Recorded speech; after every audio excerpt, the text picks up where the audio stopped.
아멘. 이 마가복음은 다른 복음에 비해서 속도가 상당히 빠릅니다.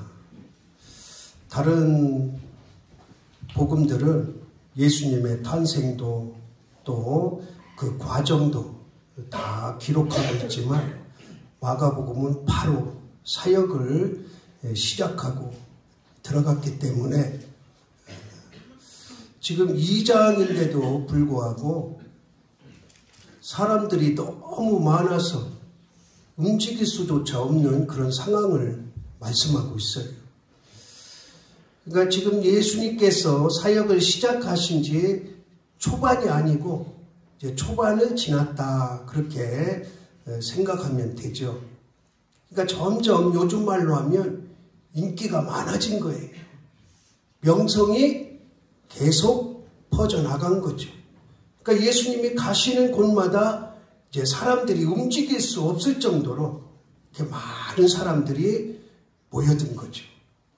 어떤 때는 그 당시 인구로 2만 명이 모이고, 어떤 때는 15,000명이 모이고, 상상이 안 되잖아요. 지금과 같은 상황에서도 2만 명이 한 번에 모였다면 엄청난 숫자인데, 그 당시에 2000년 전에 2만 명이 한 번에 모였다, 뭐 상상할 수 없는 거죠. 어떻게 보면 이스라엘 백성들이 거의 전부 모였다고 할 수도 있는, 지금도 그 정도는 아니지만 발디딤 틈조차 없는 그런 상황을 말씀하고 있어요. 그런데 예수님 말씀에 의하면 그 많은 사람 가운데 작은 자들이 있습니다. 작은 자들. 이 4명이서 한 중풍병자를 데리고 왔는데, 야, 예수님께 가면 병을 고쳐주신다. 이 병이 낫기를 원한다. 그런 마음으로 예수님께 왔는데 웬걸, 나 혼자 몸이라면 어떻게 해서라도 비집고 들어가서 예수님 앞에 설 텐데 도저히 불가능한 일이. 우리는 삭개오 얘기를 잘 합니다. 삭개오. 제가 유년주일학교에 다니면서 머릿속에 남은 성경 말씀 설교 내용은 삭개오 얘기밖에 없어요. 제가 키가 작아서 그런지 모르겠어요. 장로님이 매주 설교하셨는데 1년에 52주 중에 한 30번은 삭개오 얘기를 한 것 같아요. 예수님이 오신다는 소문을 듣고 삭개오도 죄인이잖아요. 예수님을 보고 싶은데, 만나고 싶은데, 악수 한번 하고 싶은데 도저히 예수님을 만날 수 있는 상황이야. 그러니까 키가 크다면은 까치발 들고 이렇게 벽돌 한 장 갖다 놓고 좀 먼 발치서라도 볼 텐데, 예수님을 둘러싼 그 많은 무리 가운데 키가 작으니까 가운데 있는 예수님이 보이지 않아. 그러니까 어떻게 해요? 나무 꼭대기로 올라가. 예수님은 그 귀한 믿음을 보셨습니다. 오늘은 그보다도 더 제가 이렇게 신학교 다니기 전에 신약성경을 한 100여 번을 읽었잖아요. 그런데 그 많은 말씀 가운데 물론 이해 안 되는 말씀이 뭐 한두 구절이 아니지만 이 말씀이 도저히 이해가 안 되는 거예요. 왜 그러냐면 그 당시는 그 문화적인 배경이나 생활 환경이나 이런 걸 전혀 모르잖아요. 이 말씀의 배경을 모르니까, 야, 어떻게 지붕을 뚫고 환자를 달아내리냐. 도저히 상상이 안 되는 거예요, 상상. 근데 신학교 가서 배우니까, 아, 그럴 수 있겠구나. 그럼에도 불구하고 일상적인 일은 아니다는 거. 일상적인 일은 아니다. 그러니까 예수님께서 집안에 들어가셔서 뭐를 하고 계세요? 설교를 하고 계시는 거예요. 설교. 하나님의 도를 말씀하셨다. 그러니까 여러분들 꼭 기억해야 될 게 하나 있어요. 여기서.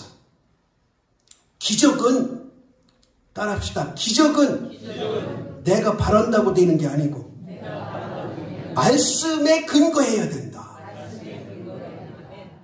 그러니까 예수님은 어디를 가시든지 기적을 베풀기 전에 꼭 말씀, 설교를 했어요. 설교. 그러니까 여러분들 어떤 특정한 상황 속에서만 뭐 기적이 일어나길 바라는 게 아니고 사실은 기적이 가장 많이 일어나는 상황은 말씀 가운데입니다. 말씀.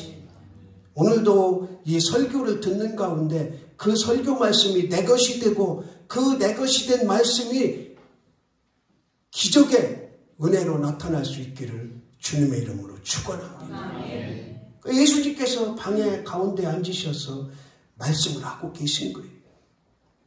그러니까 많은 사람들이 그 말씀을 듣고 있는 거죠. 말씀을 들을 때의 상황이 어땠을까? 그 많은 사람들이 모여서 예수님은 말씀하시는데 어떤 생각을 가지고 어떤 마음을 가지고 말씀을 들었을까? 우리는 한 번쯤 생각해 봐야 돼요. 지금 여기 환자와 4명은 사실 설교가 들어오질 않아요. 설교가 귀에 들어오지 않아요. 무엇만 생각하고 있어요?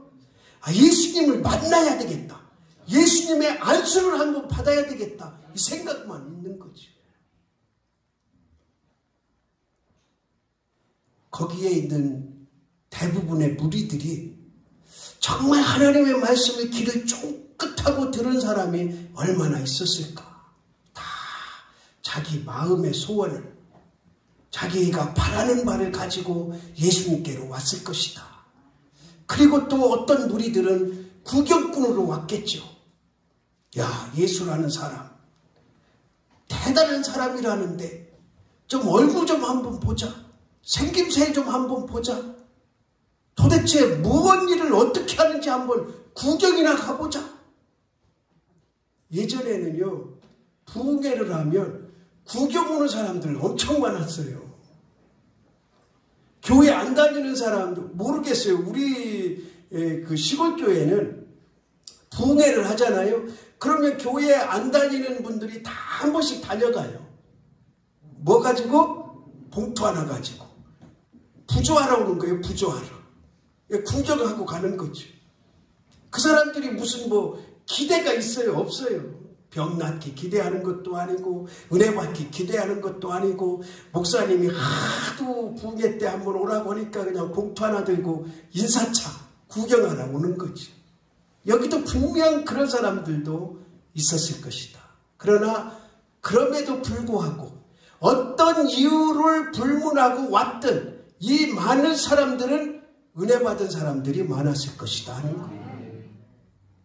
우리가 하나님 앞에 예배 드리러 올 때 마음 자세를 잘하고 오는 것도 매우 중요해요. 그렇게 와야 돼 사실. 그런데 오늘은 교회 갈 수 없는 상황인데 그래도 내가 교회 가야지.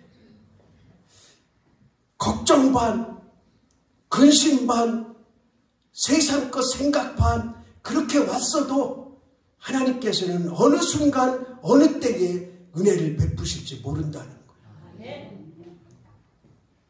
꼭 설교 시간에만 은혜 받는 게 아니잖아요. 예배 전 찬양 때 은혜 받을 수도 있고 나 혼자 조용히 앉아서 묵상 기도할 때 은혜 받을 수도 있고 어떤 사람은 축도하는데 막 우는 사람도 있어. 예배 내내 은혜 하나도 안 오다가 축도하는데 그때 은혜가 쏟아지는 사람도 있어. 그러니까 언제 어느 시에 은혜가 임할지 모른다는 거예요. 이 상황도 마찬가지예요. 이 상황. 근데 오늘 우리가 여기 말씀 속에서 두 가지를 꼭 기억할 수 있길 원합니다. 하나는 작은 자, 작은 자. 왜 이렇게 4명이 한 환자를 데리고 왔는데 예수님께서 그에게 작은 자야 그러셨을까? 그냥 야 너네들 참 애썼다. 내가 네 믿음 인정한다. 그러고 고쳐주시면 되는데 오늘 5절에 보니까 예수께서 그들의 믿음을 보시고 중풍병자에게 이르되 작은 자야. 작은 자. 중풍병자에게 말씀하셨지만 사실은 중풍병자뿐이 아니고 그 중풍병자를 데리고 온 네 사람도 마찬가지고 거기에 있는 해죽 가운데도 많은 사람이 작은 자였어요. 작은 자. 제가 이제 기독 공부를 보면 두 면, 기독 공부 두 면이 전국 여전도회의 소식을 알려요. 그리고 이제 한 면이 남선교회의 소식을 알리는데 그 여전도회 소식란에 보면 거의 매주 빠지지 않고 기록되는 기사가 하나 있는데 작은 자를 섬긴다. 그 기사가. 작은 자.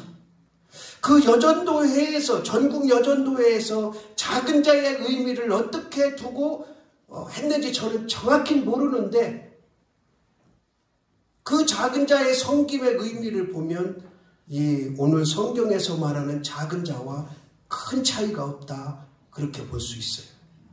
그럼 여기서 말하는 작은 자는 어떤 사람들이냐? 소외된 자, 소외된 자. 사람들로부터 인정받지 못하는 자. 사람들로부터 손가락질 당하는 자. 이런 자를 작은 자라고. 제가 신학교 들어가서 교수님한테 작은 자에 대해서 배웠어요. 성경에서 말씀하고 있는 작은 자에 대해서 신학적으로 깊이 배웠어요. 그리고 나서 그때부터 결심을 했어요. 아, 나도 작은 자를 섬기는 사람이 돼야 되겠다.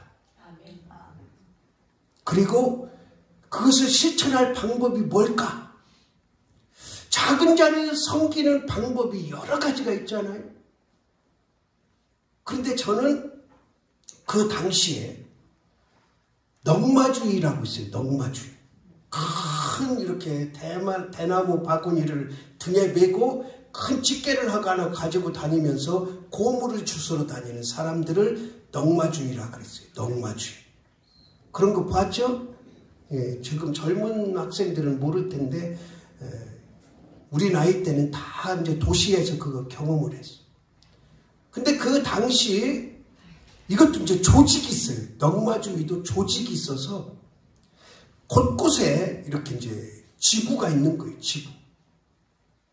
아무나 그냥 그 바구니 들고 동네 다니면서 줄 서서 줬다가는 맞아 죽어요. 근데 제가 중화동에 살았는데 중화동에 마침 그 지부가 있었어요. 40명이 합숙을 합니다. 그러면은 40명이 합숙을 하면 그날 아침에 조회를 하면서 너는 어느 지역, 너는 어느 지역 다 분배를 해줘요.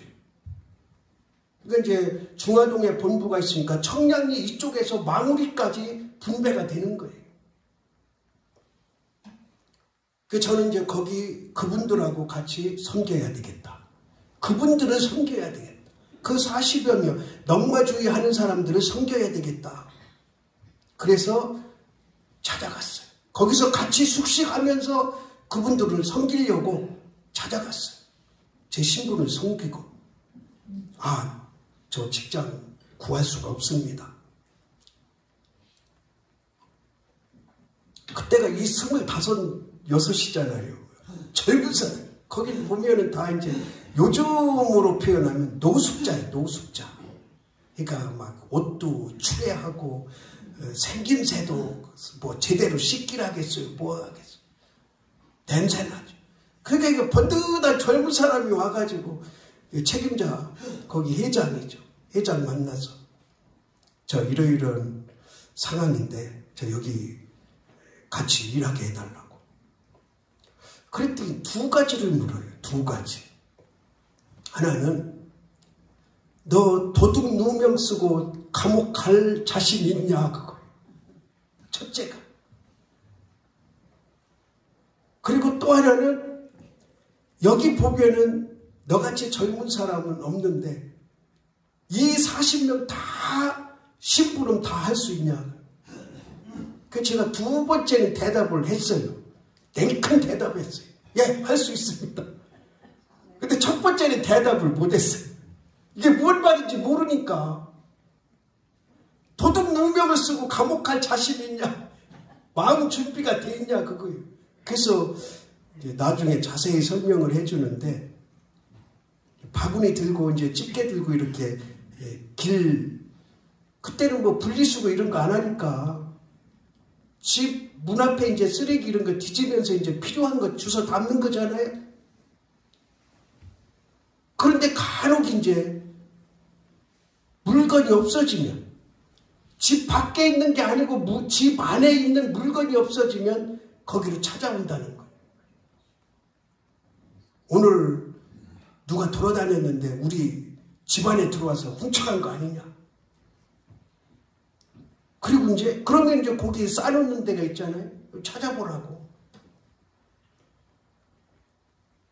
그리고 어떤 때는 금붙이 이런 거 이제 잊어버려도 거기 찾아오고 신고를.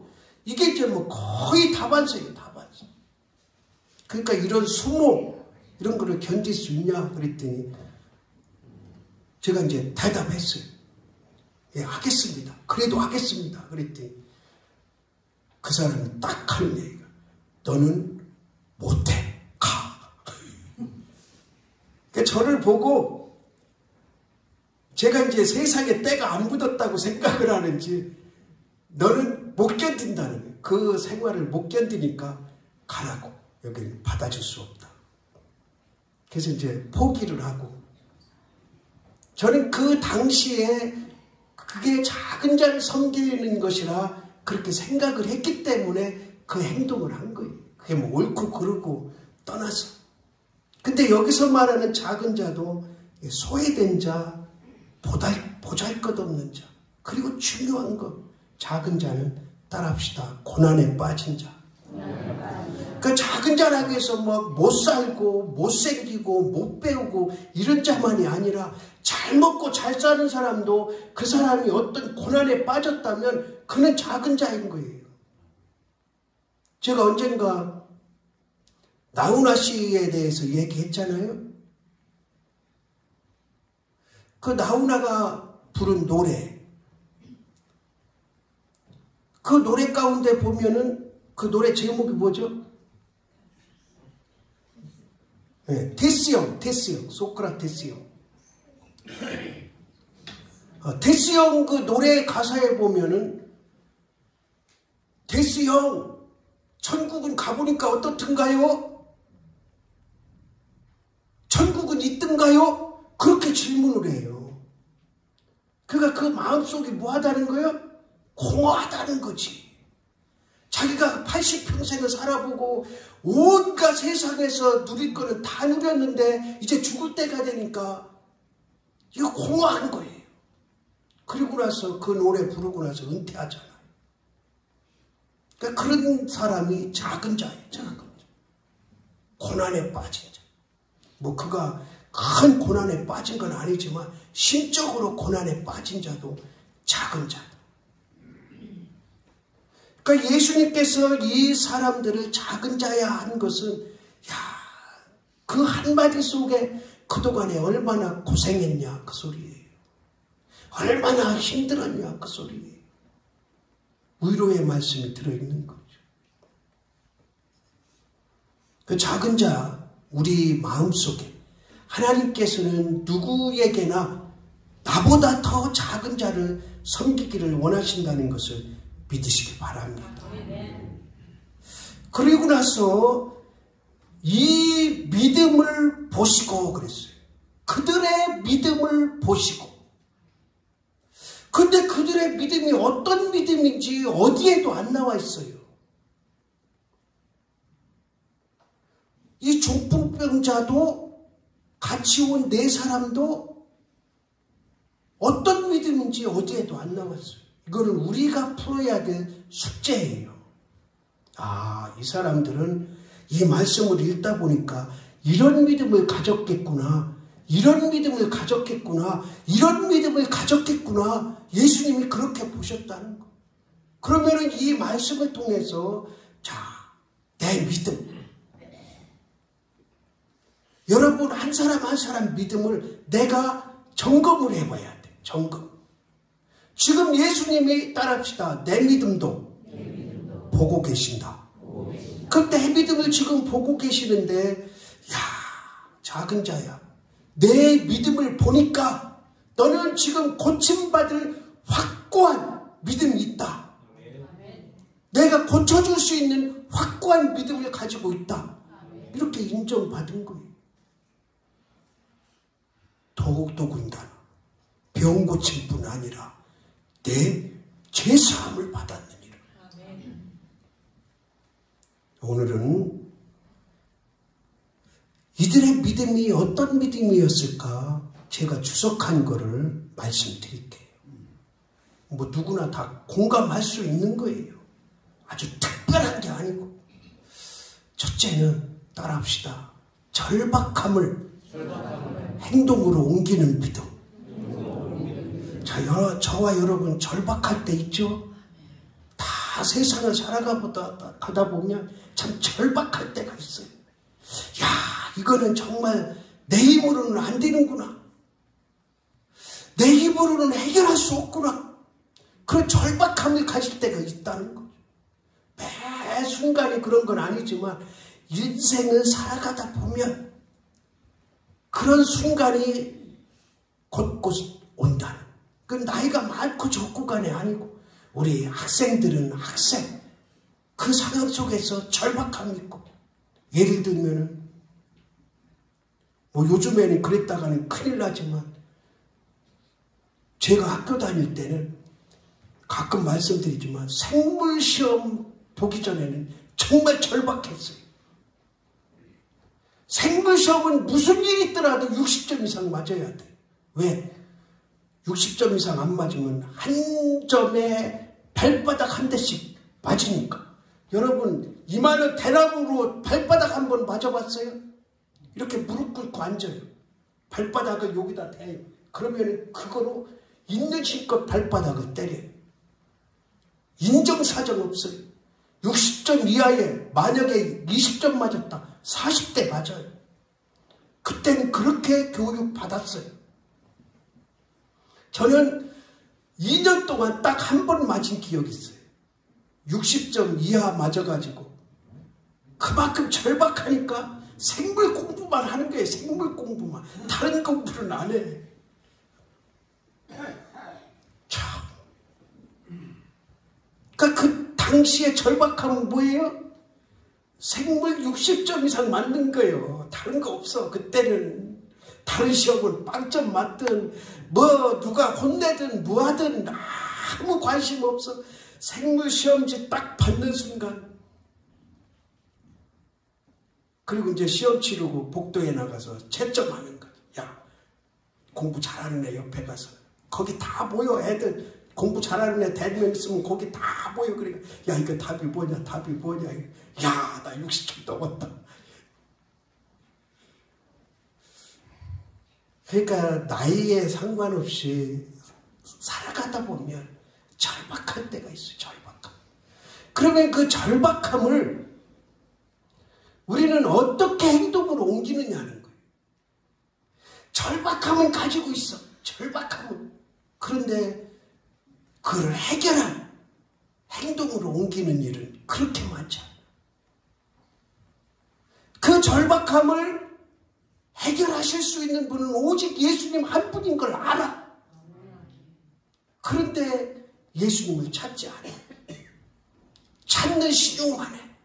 그런 일들이 우리 가운데 얼마나 많으냐.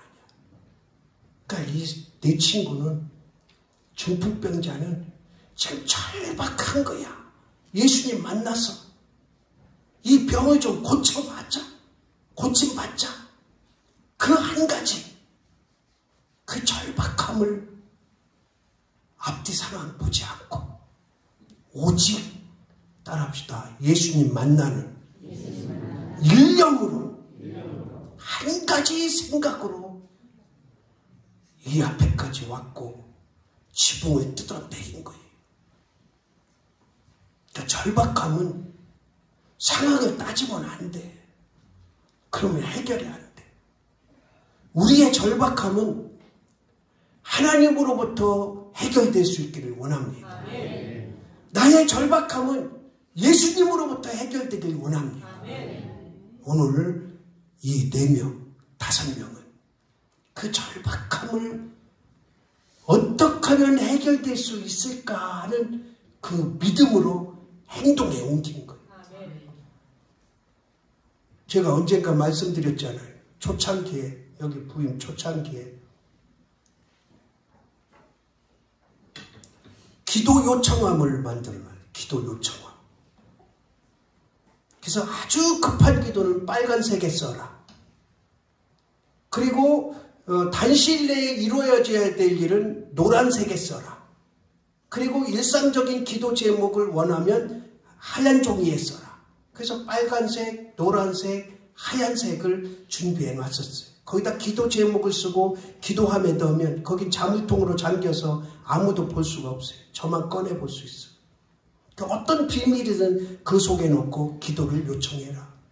그런데 한참 후에 빨간 카드가 하나 올라요. 빨간 카드. 처음으로 빨간 카드를 본 거예요. 그래서 읽었더니 제가 볼 때는 그렇게 급하지 않은데 빨간 카드에 이제 쓴 거죠. 그러니까 그분 올린 분 입장에서는 이제 급한 거죠. 그래서 제가 불렀어요. 제가 이 빨간 카드를 보고 놀랬다. 얼마나 급박한 일인지 내가 놀랬다. 이 문제를 내가 기도해 주마. 그러면은 내가 이 문제를 위해서 얼마를 1시간을 기도하길 원하냐, 2시간을 기도하길 원하냐, 10분을 기도하길 원하냐. 이 문제를 붙잡고 내가 얼마를 기도해 주랴. 나는 당신이 기도하는 만큼 반만 하겠다. 왜? 본인 문제니까 본인이 더 많이 해야지. 자기는 안 하고 나한테만 다 떠넘기면 안 되잖아. 그래서 제가 분명히 그랬어요. 원하는 만큼의 반. 당신이 1시간 하면 내가 이 문제 가지고 30분 하겠다. 당신이 이 문제 가지고 하루에 30분 하면 내가 15분 하겠다. 그때 아무 말도 않고 갔어요. 왜? 기도 안 하는 사람이거든. 기도해봐야 그냥 5분, 10분 하고 말거든. 그러니까 5분, 10분에 모든 기도 제목을 다 해.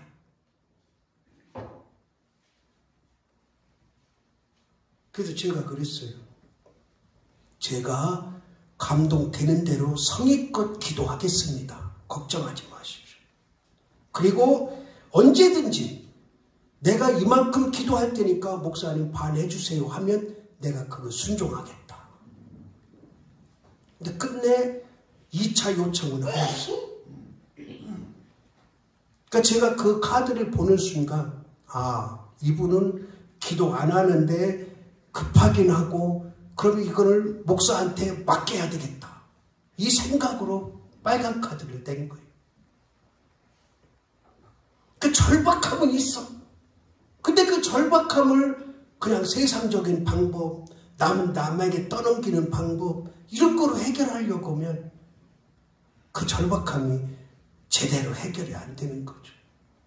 따라합시다. 나의 절박함을 그대로 행동으로 옮기자. 예수님께서 이들의 이 믿음을 보신 겁니다. 오늘 한 주간 살아가는 동안 절박함을 하나님을 바라보고 예수님을 바라보고 행동으로 옮기는 믿음으로 살아가기를 주님의 이름으로 바랍니다. 하나님 아버지, 오늘 말씀 가운데 내가 당하는 고난은 무엇인지, 나는 무엇에 소외되고 살아가는지, 사람들로부터 인정받지 못하는 부분은 무엇인지 하나님 앞에 작은 자로 고백할 수 있기를 원합니다. 예수님께서 나를 보실 때 작은 자로 보시기를 원합니다. 우리의 절박함을 주님께 내려놓을 수 있는 믿음 있게 하옵소서. 예수 그리스도의 이름으로 기도드리옵나이다. 아멘.